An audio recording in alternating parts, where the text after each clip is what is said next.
Some say he's a Sacramento Police Department legend. Meet a man leaving his mark on our city's past, present, and most importantly, on its future. We'll show you the pain and the gain as the Sacramento Police Academy helps recruits find and develop the values required to become some of the best police officers in America. And how do Sacramento police officers keep up with changes in the law and our communities? You'll hear about it from someone who spent nearly 4 decades keeping up and keeping our streets safe. Hello, I'm Joe Oliver, and welcome to City Beat. On today's show, we're looking at how the Sacramento Police Department recruits and trains its officers to ensure you have the finest service and protection in the country. It's a tall order, and filling it begins with commitment.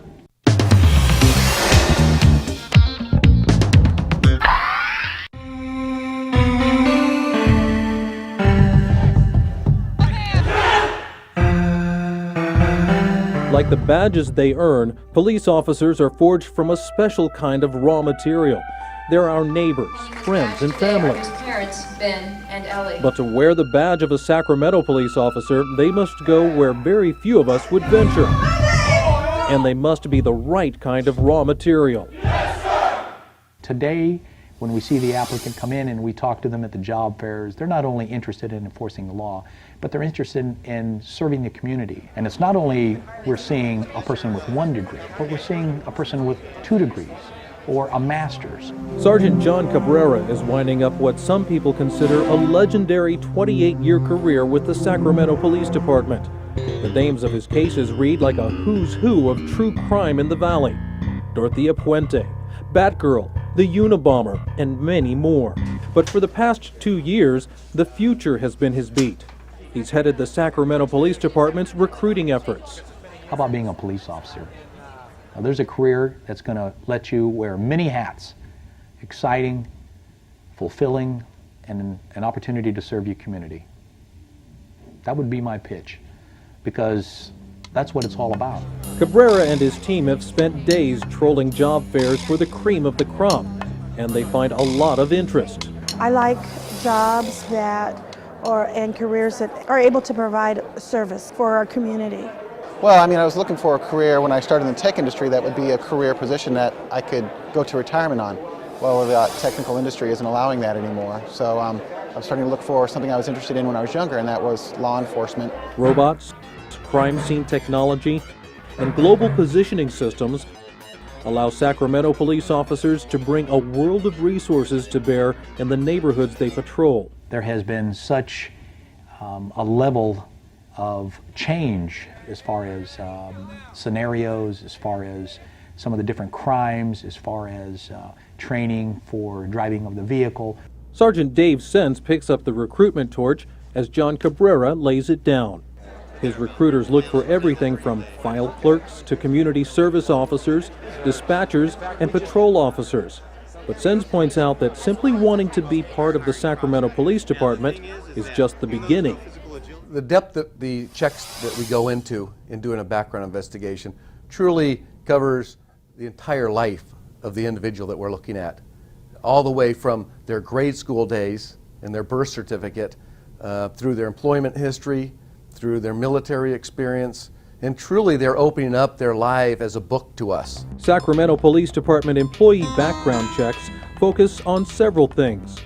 First, physical, mental, and emotional health to determine that a recruit can stand up to the challenges and changes they'll face. And then, integrity. Recruits can expect to have their past quietly turned over all the way back to birth. There's even a polygraph test. The background investigation, because it delves so deeply into people's personal lives, are held in the utmost security. The Sacramento Police Department's background check runs deeper than most law enforcement agencies, and it's just one of several unusually high standards that must be met before an applicant is eligible for the Sacramento Police Academy. Others are a psychological profile, an essay required as part of the written exam, an oral exam, and there's this, an intense run through an obstacle course to measure physical agility. The Sacramento Police Department operates a farm team too. 3 Sacramento high schools offer a 4-year criminal justice academy. The program stresses criminal justice, community service, and physical education. It's not just police work. These magnet classes also operate peer review courts in their schools. Cadets must maintain their GPA and their attendance to stay in these courses. The 4-year length of the program gives cadets a good preliminary idea of what they may face in law enforcement. The Sacramento Police Department's recruiting efforts would not be nearly as successful without a broad base of support within city government. The mayor, city manager, and city council all weigh in regularly with ideas and the money necessary to back all these recruiting programs. It's a long way from a recruitment interview to graduation from the Sacramento Police Department Academy. Only the most successful recruits cross the stage to have a loved one pin on their badge. At the December 2002 graduation, Sergeant John Cabrera watched for the last time as his recruits crossed the stage. And after nearly 3 decades, he sums up the hopes of police officers everywhere. I've had such an opportunity to meet so many people, to be able to help so many people, whether they were victims or whether they were family members or someone of that nature. You know, I look back now and I am so glad that I could bring just a glimmer of hope, that I could prevent someone from shedding just a tear. From the time that I came on up until now, I could easily say it was like being in a covered wagon and coming across this nation and now driving a Lexus. For more information on careers with the Sacramento Police Department, call 264-JOBS. That's 264-5627. Or go to the Sacramento Police Department website at sacpd.org.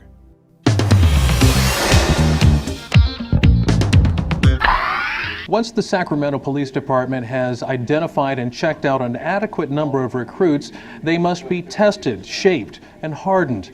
Like raw metal, they must be forged, and that forge is the Sacramento Police Academy. The results should be officers like these. It's 6 months that will change the lives of the recruits, and it's not for the uncommitted.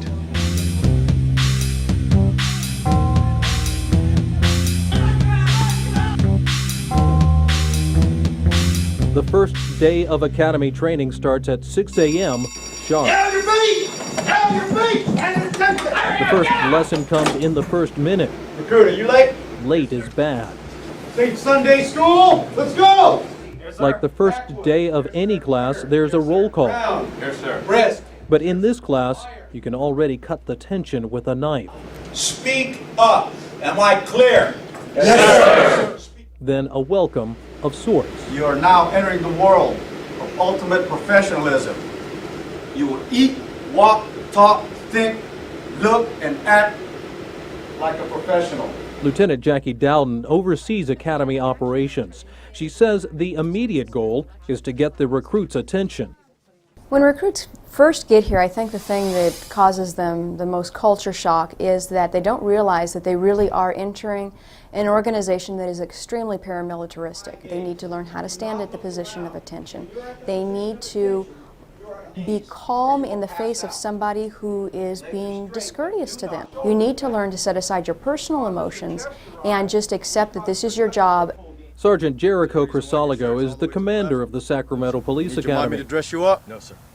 He says the aggressive environment is designed to locate and develop the qualities within each recruit that make excellent police officers. Do you have a lint brush? Yes, sir. Determination. If they really want this job, their determination and commitment in everything that is put through them, it'll carry them through. While each recruit is photographed, colleagues learn that even the most basic task must be done by the book. Recruit on deck. Even something as simple as entering a room where staff is present. What did I tell you about the fatal funnel? How hard is it to learn, ladies and gentlemen, not to stand in the doorway? Read this. Read this. Recruit on deck! Sir! Yes. Sir! Recruit Garcia. Hey, there's no sir at the end. Do you see a sir down there? Now, no, sir. Did you read it like you're supposed to? Say no. No. Get out. Get out. Get out. Get out. Recruits find that every step and misstep brings a lesson. The fixation with staying clear of doors comes from hard and painful experience. Standing in that fatal funnel increases the chances an officer will be hurt because an attacker can shoot at a silhouette in a doorway before the officer can see the gunman. Crew on deck. What did you say? Swearing and disrespect aren't tolerated. Recruits are shouted at, physically moved around, and put through physical discipline, but they are never sworn at or attacked as human beings. And recruits learn very quickly that they will show respect and restraint. What's the smile on your face about? Not serious? On deck. This recruit is forced to write up his foul language the first morning of the academy. Put my name right here, staff officer. Put it on you. Corporal De Leon. Corporal Dan De Leon may be the heart and soul of the Sacramento Police Academy. In a department where most assignments last 3 to 5 years, De Leon has been with the academy for 18 years. He is the definition of commitment. I really love these officers. They work hard. The great majority are so hardworking, honest. They truly want to serve their community. That's what I love about this department. Corporal De Leon has been firing range master for the academy, but this day he's teaching tactical communications, using the voice and language to avoid the use of deadly force. His style's theatrical, but his message is that good police work depends on sound reasoning and effective communication. Think of it as a use of force skill. In tactical communication, we're trying to gain voluntary compliance by our ability to ask, set context, give options so that they don't feel like they're trapped. That means that the officers need to be able to engage probably the best tool or maybe even the best weapon. And that would be their ability to engage their brain and their tongue. Another De Leon specialty is arrest control and baton training. It's non-lethal control of hostile individuals and crowds. But the corporal teaches recruits that controlling others starts with self-discipline. Remove the weapon that you missed. Clear your mind, okay? Self-discipline means to me self-control, because self-control, or the confidence and the ability to control yourself, is the foundation before you can control others. The ability to control others then means that you can control problems, because it is people that create the problems that we have to control. That awareness and internal control can be even more critical when chemicals are involved. As part of their training, recruits must fight their way through multiple assailants while their vision is temporarily fogged by chemical spray. This exercise puts together all the pieces of control and baton training under intense stress and even pain. Recruits receive rigorous training in how to use chemical spray to control a situation. They must also learn to cooperate fully as part of a team in a potentially explosive crowd control situation. Decon a partner, just remember which way the wind's going.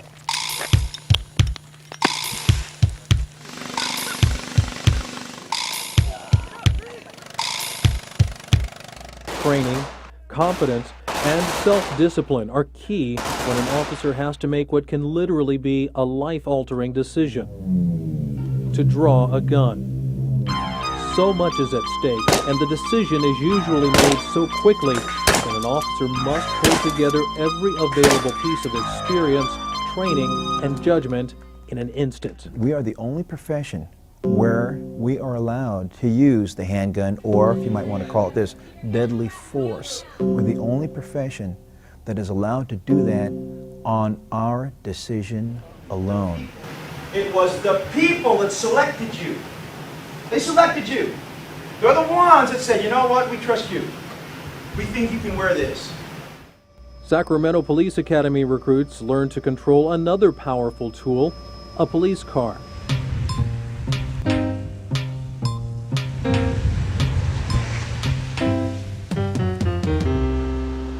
They call it EVOC training because it takes place on the emergency vehicle obstacle course.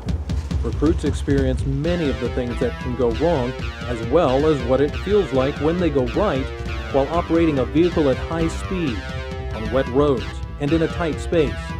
Under no circumstances can this half-ton tool become a lethal weapon. Recruits spend time every day in the gym or on the track, but before they run a step or do a push-up, they are weighed, they are pinched and prodded, they are bent, and they are stretched. And we find out physically what their body fat is, how much they weigh, how many sit-ups they can do in a minute, how many push-ups they can do to exhaustion. All that evaluation is a tiny warm-up for a big increase in fitness and challenge. The push-ups, sit-ups, and other exercises are part of a regular workout recruits are expected to carry on outside the academy as well, one they will be encouraged to keep up throughout their careers. They will get help acquiring the good habits to make that possible. The program is tailored towards the group, but there is some individual one-on-one counseling for the people who really do need some help. These gymnasium mats look harmless enough, but they're part of a test that pushes physical and mental toughness to the limit for many recruits. This isn't designed as torture. It is designed to foster the idea of a team. Just a man, come on! And to make individuals dig deeper than they thought they could. Recruits who can't keep the mat suspended overhead or can't complete the run can make things harder for their partners. In some cases, stronger partners try to carry the weight for someone weaker. But no one can drop their mats until the last team finishes. Despite the morning's hardship, no one will drop out over the weekend. At this point, all are recruits in good standing. The Sacramento Police Academy is one of the most respected law enforcement schools in the country. This academy, without a doubt, top in the state, if not top in the nation. We have Ukraine visitors come over here to take a look at our academy. I have outside agencies sending their recruits to us to train. The success, I would have to say, would be the staff. It's a long trip from the first day of class to graduation 6 months later. By the time a Sacramento police officer has that badge pinned on for the first time, their life, their view of the community and of the world has changed. They've been tested on the forge at the Sacramento Police Academy, and they will never be the same.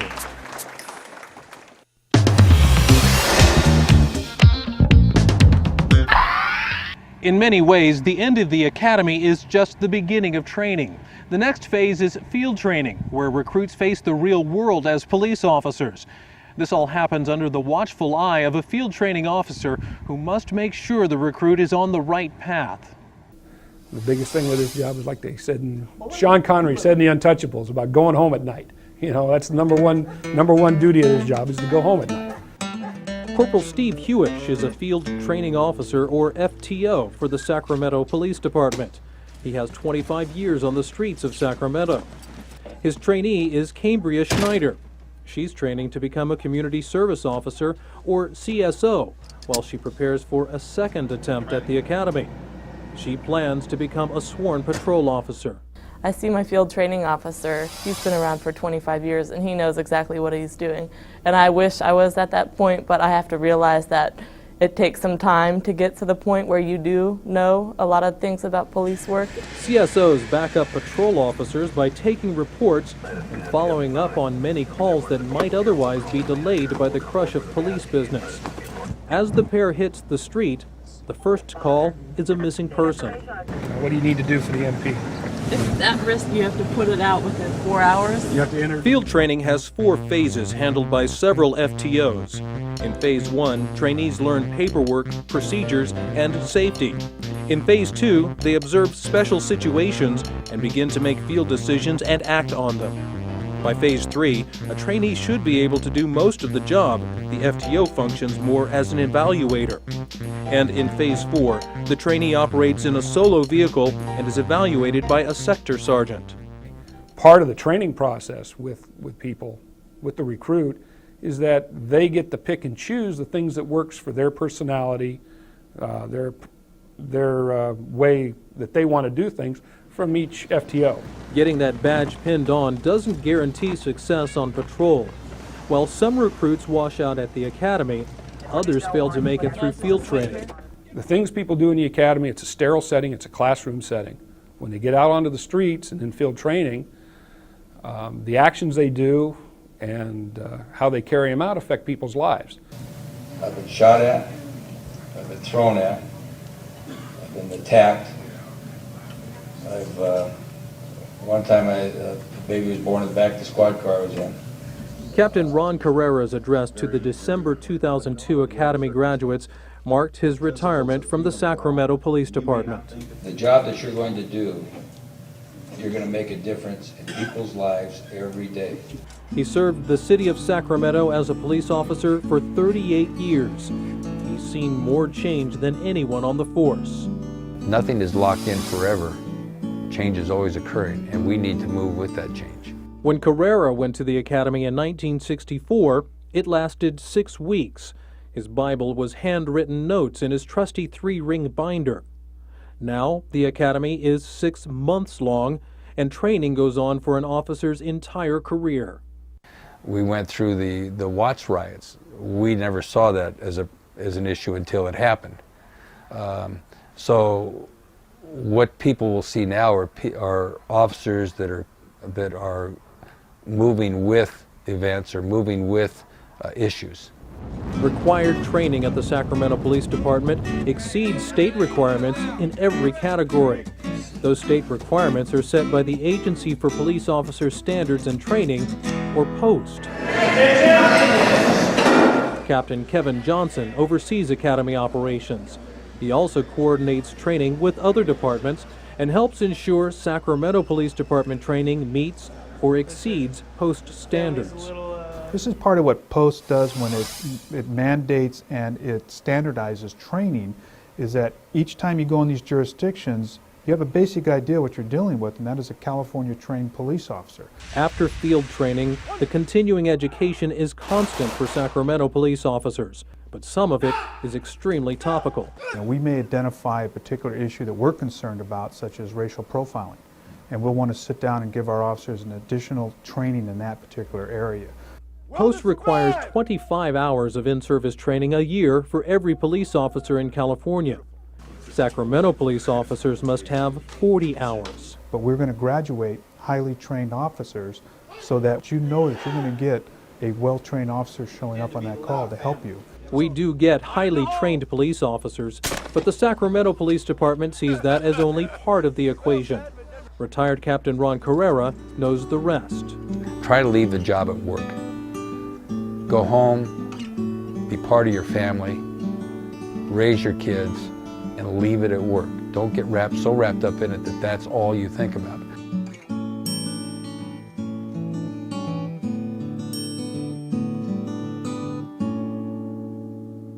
A letter from the city manager of Roseville praises the quick thinking and thorough training of Sacramento police officer Peter Brindley.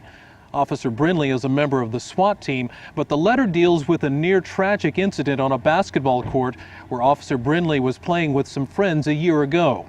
It's today's Above and Beyond segment.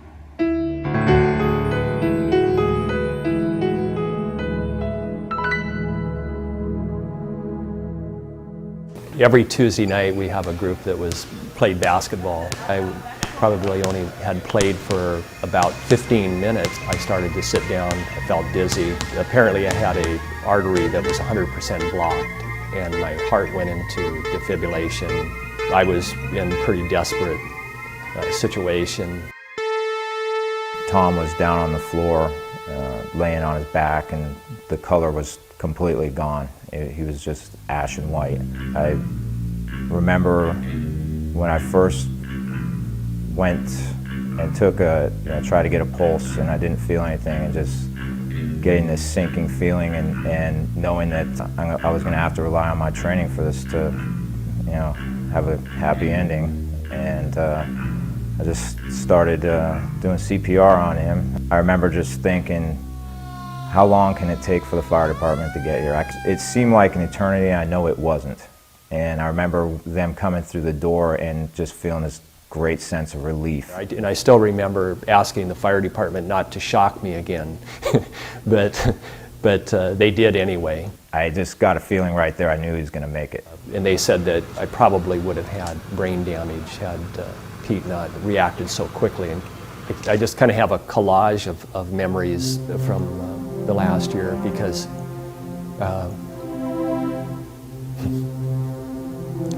I think I knew my daughters were going to graduate from one from high school and one from college, and so I was thankful to be around to see them. When Tom came to the gym a couple weeks after the incident and brought his family with him, it made me realize, it really hit home how precious your life really is, and to cherish the time that you have with your family. My wife and I took a trip to Hawaii. I went on a duck hunting trip in North Dakota. We took another week and went up to Tahoe. So we had a pretty full year. I mean, he's a hero in my mind. I'm thankful that he was there that night, saved my life. Sacramento's lucky to have people like Pete, in public service. This month marks the end of an era for the Sacramento Police Department. After 10 years on the job, Chief Arturo Venegas Jr. is moving on.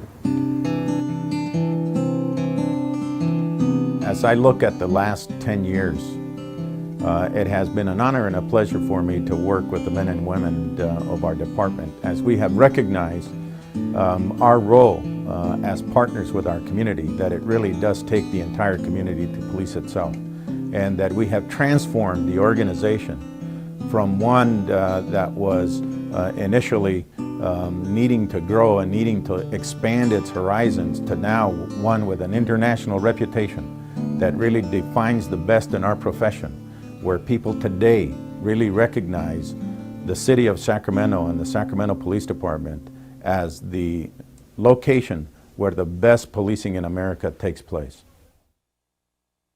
In the past half hour, we've shown you how the Sacramento Police Department recruits, trains, and maintains an exceptional team of men and women.